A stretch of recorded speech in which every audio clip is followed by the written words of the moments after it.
It's all very nice to want to imitate nature and to copy the forest and to do all these things that the forest does. But there's another reality in farming, and that's the economic one. And so it's very interesting this year. We've seen how much the economic and the ecological ideal they connect with each other in a way that's a compromise, really. Doing things in a purely ecological way is not farming. Like, farmers need to make a living. This approach that we're implementing on our land to try and imitate nature, it's not just because we're hippies and we believe in nature. We are hippies and we believe in nature in a way. You can see it that way. But we believe in nature. But the techniques that we're implementing, we believe, will give us also an economic return in the long term. By actually associating trees and other forms of production, you get a higher yield than if you're only doing, one type of production.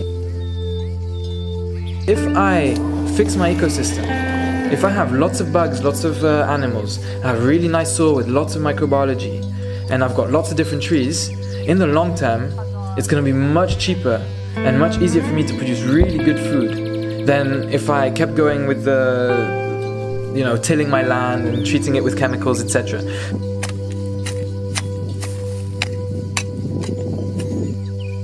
The real challenge for agroforestry is that obviously you're operating, as soon as you're dealing with trees, you're operating on a kind of a medium to long-term basis. So fruit trees, often you have to wait 5 years to have a first production. How do you insert this kind of medium long-term logic and time of nature with the short-term imperatives of running a business and having a source of income and cash flowing your business, etc.? As we've started to learn and we're seeing what is coming down the lines instead of production, what is very clear in our business plan is, for us, the only future is to do some post-processing. So as an example with the figs, it will be to dry them and sell them packaged across Europe. The Greek market, I'm not convinced, will carry this type of production.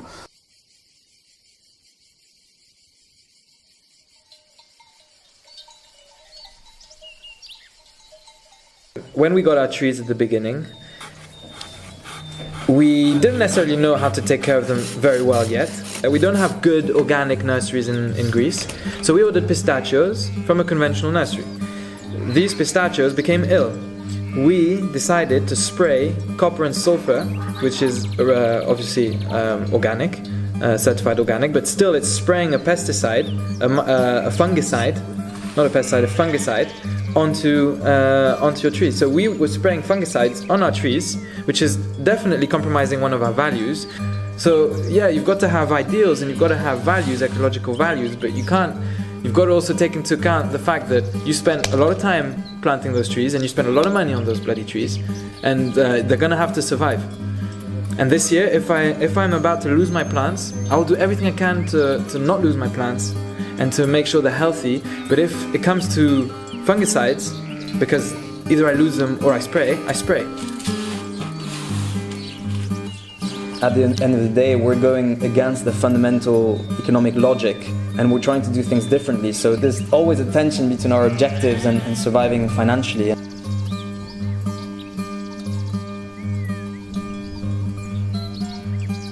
It's brilliant to see people coming from academic backgrounds from the city and just deep diving into farming and really bringing in their different inputs. The strength and the weakness of our model is we know nothing about farming. We've had to learn everything from the start. We question everything, we do everything differently, and we're not affected by the traditional farming model. A lot of people will see that it can be difficult, to work with your dad. So it takes time for us to learn to work together. As we went on, as we progressed, we were learning how to communicate together, how to organize ourselves together. Another thing that's been quite interesting is how important, with the gap of generation and with the different skills coming on, it's been to really clearly define the roles and responsibilities, so not everyone is mixing with everything, which is often what is difficult in a business, but also particularly in a father-son relationship.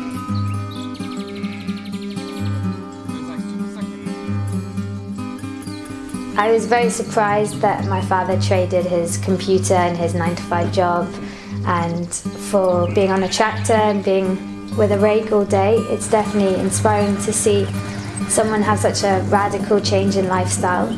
It gives me a lot of hope that someone like my dad, who I thought would never in the world be doing something like this today, kind of gave everything up to support the family and support the farm.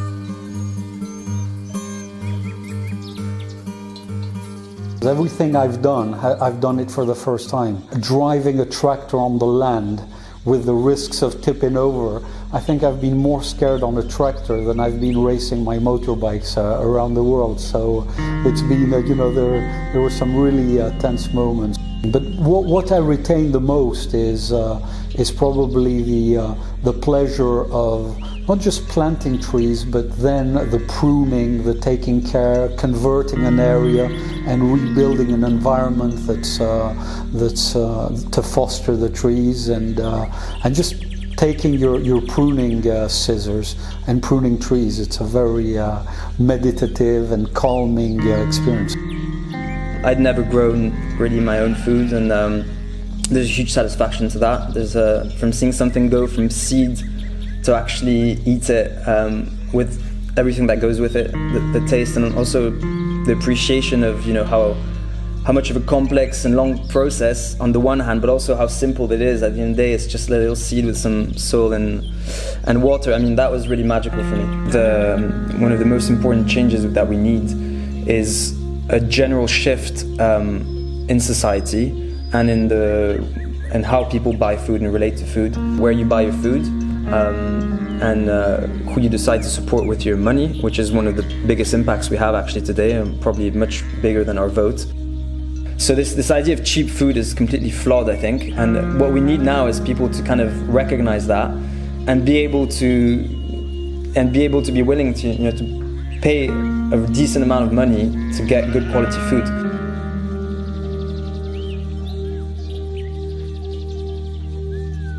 I think in general now, food has, in many cases become kind of the thing that you'll squeeze. The food budget is what you squeeze at the end of the month, and you kind of consider your clothes, your phone, everything else is things that won't move, but food, you can kind of save money on. So we have to kind of reconsider that at the end of the day, that's what we're putting into our bodies. In a sense, it doesn't take much. You could just grow tomato on your balcony in a city or whatever, but just reconnecting with that cycle and what it means, you value it more and you realize the complexities of it. You realize that having actually a perfectly, round, hard tomato that looks like the 1,000 others on the stall isn't natural and doesn't make any sense, and that's not how, a tomato should look.